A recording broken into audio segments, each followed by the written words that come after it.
kemudian sakit itu dirasakan sampai lama, jam 3 kurang lebih. Jam 3 itu si Rini masih merasakan sakit perutnya. Habis itu dari pusar itu si Rini, dari pusar si Rini itu keluar kayak semacam paku pinus gitu ya. Paku pinus, tahu ya paku pinus ya. Kalau di Jawa itu namanya paku payung ya, paku payung.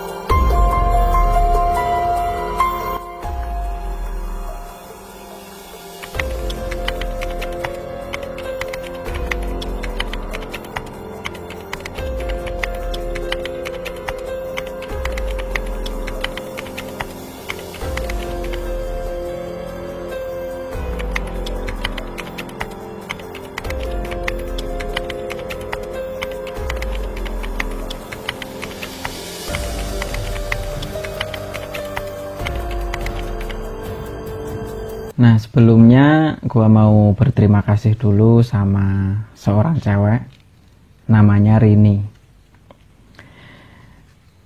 Rini ini adalah salah satu subscriber Mr. Manyun juga. Dia sudah mengikuti kurang lebih berapa bulan yang lalu ketika Mr. Manyun itu mengangkat tentang konten-konten kisah misteri gitu ya.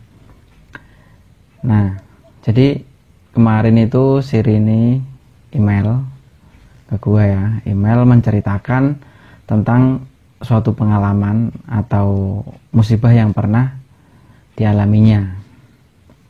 Nah, jadi si Rini ini adalah pegawai bank swasta ya, dan saat ini dia juga masih kerja di bank ya sampai saat ini.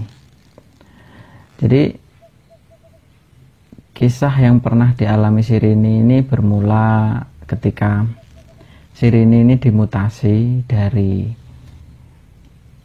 tempat ke satu kota ke kota yang lain. Itu si Rini ini ketemu sama seorang teman yang sama-sama itu karyawan bank. Nah, di situ seorang cowok namanya Wahyu, kurang lebih usianya terpaut 2 tahun dari si Rini. Kalau si Rini sekarang usianya 34 tahun, berarti si Wahyu ini usianya 36 tahun. Nah, jadi si Rini ini sampai saat ini tuh belum mempunyai pendamping hidup ya.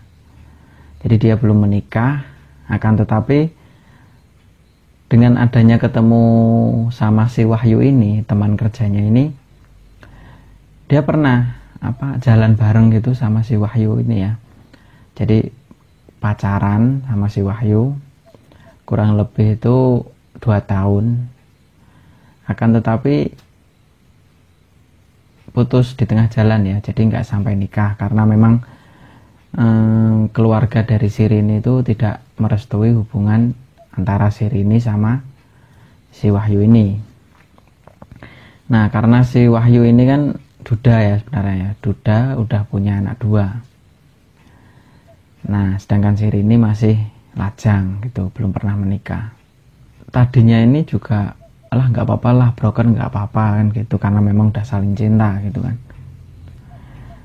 Akan tetapi setelah dipikir-pikir matang, si Rini ini memutuskan untuk putus sama si Wahyu ini. Ya mungkin karena emang menikah itu kan yang paling utama adalah restu dari orang tuanya. Jadi si Rini nggak mau istilahnya jadi anak yang durhaka gitu ya.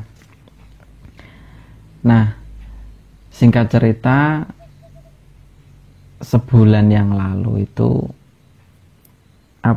si Rini ini udah putus sama si Wahyu. Nah, tapi waktu itu si Wahyu ini kayak seakan-akan nggak terima gitu ya. loh kenapa aku diputusin, kan gitu, apa sebabnya. Jadi si Rini menceritakan ke Wahyu atas apa alasan kenapa kok si Rini ini minta putus gitu kan. Jadi alasannya ya keluarga, orang tua tidak merestui karena bla bla bla bla, seperti status si Wahyu ini gitu.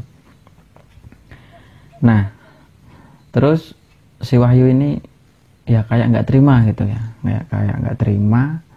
Kemudian suasana di kantor itu antara si Rini sama si Wahyu ini udah nggak enak gitu lah, udah nggak enak. Yang tadinya jalan bareng, makan bareng, sekarang udah nggak nggak jadi satu lah, karena memang putusnya itu juga nggak baik-baik gitu mungkin ya, karena memang si Wahyu ini masih cinta sama si Rini ini. Nah singkat cerita, teman-teman semua atau teman-teman kantor semuanya itu udah pada tahu kalau mereka berdua itu udah putus gitu kan. Nah selang 1 minggu setelah putus, tiba-tiba ini si Rini ini waktu sekitar jam 10 malam ya, untuk harinya gua lupa, sekitar jam 10 malam itu terdengar suara kayak petasan gitu ya. Kayak petasan itu suaranya itu kayak di atas genteng gitu ya, di atas genteng rumahnya si Rini ini. Jadi jam 10 itu duer gitu, oh apa ya gitu, kok kayak petasan, padahal ini bukan musim lebaran, jadi mana mungkin lah ada petasan gitu kan. Terus setelah itu selang 10 menit muncul lagi suara itu, duer gitu, sampai 3 kali. Nah kemudian si Rini malam itu nggak bisa tidur, mengingat yang meletus itu apa gitu kan, kok aneh banget malam ini, pikir si Rini seperti itu. Nah terus udah dicoba untuk tidur, pokoknya udah di atas ranjang atau di dalam kamar, udah mau tidur, dimerem-meremin tetap nggak bisa tidur. Kemudian setelah itu kurang lebih setengah 12 malam ya, si Rini ini tiba-tiba itu perutnya sakit, perutnya mulas, terus disertai kayak suasana kamar si Rini ini senyap. Jadi tiba-tiba itu kayak mencekam gitu ya, suasana kamar si Rini itu mencekam. Kemudian ada kayak asap itu masuk dari lubang ventilasi, tapi si Rini ini juga mencium bau anyir gitu, nyium bau anyir. Wah pokoknya suasana nggak enak banget lah di dalam kamar si Rini ini. Kemudian si Rini ini takut, kemudian keluar kamar untuk bangunin orang tuanya. Bu gitu kan, manggil ibunya. Ada apa? Itu kok tadi ada suara kayak petasan ya, kayak di atas genteng gitu. Masa sih ibu nggak dengar gitu, kata si ibunya seperti itu. Kemudian si Rini cerita lagi sesuatu yang barusan terjadi di dalam kamarnya kepada ibunya. Oh masa sih Rin, kan gitu. Ibunya sedikit nggak percaya, karena memang di kamar ibunya tidak terjadi apa-apa. Nah ya udahlah, mungkin cuma halusinasimu aja gitu, bilang ibunya seperti itu. Ya udahlah, kamu ke kamar lagi sana, tidur, besok kerja gitu. Kemudian si Rini ini memberanikan diri untuk ya udahlah, mungkin cuma pikiranku aja, mungkin karena aku capek kan gitu. Kemudian si Rini masuk ke kamarnya lagi untuk tidur. Habis itu perutnya tiba-tiba mual lagi. Jadi kurang lebih 5 menit setelah tadi cerita sama ibunya ya, masuk kamar, selang 5 menit itu si Rini mulai kerasa mual lagi di dalam perutnya. dia juga nggak pernah ada histori itu sakit mah atau asam lambung, itu nggak punya. Jadi riwayat itu si Rini nggak punya lah kalau yang seperti itu. Nah, singkat cerita, saking sakitnya perut yang dirasakan sama si Rini ini, sehingga tidak mungkin kalau si Rini ini bisa tidur. Kemudian malam itu dia terjaga, kurang lebih sekitar jam 1 ya, jam 1 pagi itu terdengar lagi suara petasan lagi di atas genteng itu. Der gitu sampai 3 kali juga. Nah, si Rini heran kan, apa sih ini, apa diteror orang ya aku. Kemudian si Rini keluar, mungkin dikiranya ada anak-anak muda daerah situ ya, daerah di kampungnya itu mungkin baru main petasan atau apa. Ternyata setelah dilihat ke luar, di luar rumah itu, di jalan itu juga nggak ada siapa-siapa, karena memang udah sepi, mungkin semuanya udah pada tidur di rumahnya masing-masing gitu kan. Nah, kemudian si Rini masih bingung. Si Rini masuk ke kamar lagi, bingung gitu, masih terjaga. Kembali lagi perutnya terasa sakit, dan sakitnya ini luar biasa sakitnya, katanya seperti itu. Jadi sakit yang nggak tertahankan gitu ya, ya mungkin kayak orang mau lahiran atau gimana itu. Nah, terus kemudian sakit itu dirasakan sampai lama, jam 3 kurang lebih. Jam 3 itu si Rini masih merasakan sakit perutnya. Habis itu dari pusar itu si Rini, dari pusar si Rini itu keluar kayak semacam paku pines gitu ya. Paku pines, tahu ya paku pines ya? Kalau di Jawa itu namanya paku payung ya, paku payung. Nah, itu keluar dari pusarnya.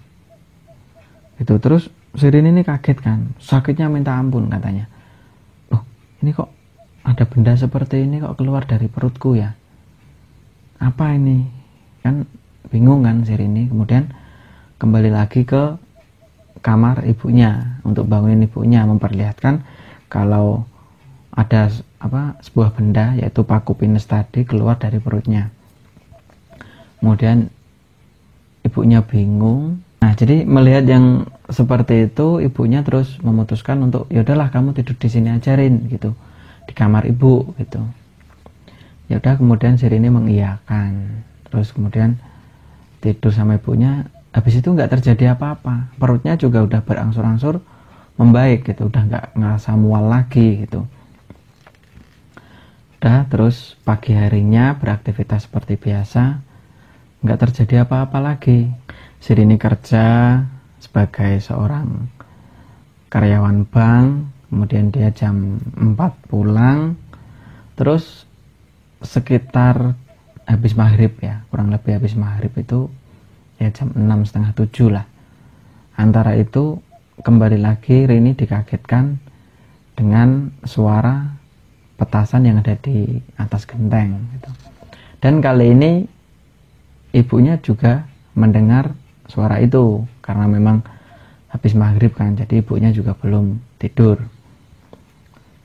Oh, itu apa Rin? Itu bilang ibunya. Nah, itu Bu, yang kemarin malam Rini dengar. Jadi sampai berkali-kali itu ya itu kayak gitu. Apa ya itu? Nah, habis itu mulai bingung ya ibunya ya. Oh, berarti si Rini nggak bohong. Tadi malam memang ada suatu kejadian yang seperti ini gitu. Kemudian habis itu sekitar jam 8 malam, waktu ibunya ini sama si Rini ini baru nonton TV ya. Baru nonton TV itu keluar lagi suara itu. Jadi suara duer gitu di atas genteng itu sampai kali ini lebih dari 7 kali. Jadi duer gitu. Kemudian bunyi lagi sampai 7 kali lebih, nah, kalau nggak salah. Itu. Jadi suara kayak petasan gitu ya, kayak petasan waktu lebaran itu. Tapi anehnya kok kenapa di atas genteng, dan emang nggak ada orang siapapun di luar rumah gitu. Jadi orang iseng itu juga nggak ada lah pokoknya. Habis itu si Rini merasakan pusing ya, kepalanya itu pusing yang katanya nggak bisa tertahankan gitu ya. Jadi pusing yang nggak tertahankan, sampai-sampai itu si Rini itu jatuh ke lantai ya, jatuh ke lantai, dan si Rini itu megangin kepalanya terus gitu ya, sama bilang sama ibunya, aduh ibu, ini kepala Rini kenapa gitu kan. Nah habis itu, wah ini kok kayak aneh ya sakitnya si Rini ini. Kemarin katanya perutnya sakit sama perutnya keluar paku penas ya kan, kok sekarang kok kepalanya yang sakit. Padahal si Rini ini nggak pernah sakit yang kayak gini, itu nggak pernah itu. Pikir ibunya seperti itu waktu itu. Kemudian si ibunya ke belakang sebentar untuk mengambil air wudhu. Kemudian si Rini ini dibacakan surat-surat Al-Quran. Habis itu berangsur-angsur membaik ya, berangsur-angsur membaik kepala si Rini ini. Nah terus habis itu udah selang 10 menit lagi itu si Rini pusing lagi kepalanya. Pokoknya ketika ibunya berhenti membaca Al-Quran itu kepalanya pusing lagi itu. Dan pusing yang kedua ini, kata si Rini, ya pokoknya pusingnya itu nggak kayak pusing biasa lah, rasanya itu sakit banget gitu. Terus kemudian ibunya si Rini ini mikir kalau apa jangan-jangan ini guna-guna atau apa ya kan gitu, santet atau apa gitu kan. Kemudian di kampung si Rini ini kan ada seorang kiai ya, kiai yang sekaligus imam masjid ya di daerah si Rini ini. Kemudian ibunya berinisiatif untuk sowan ke Pak Kiai yang ada di kampungnya itu, kemudian menceritakan bahwa anaknya itu baru mengalami seperti ini gitu. Kemudian si Pak Kiai itu langsung ikut sama ibunya ke rumah si Rini ini. Kemudian melihat si Rini, terus dibacain ayat-ayat Al-Quran sama Pak Kiai. Kemudian keluar suatu benda yang gimana ya,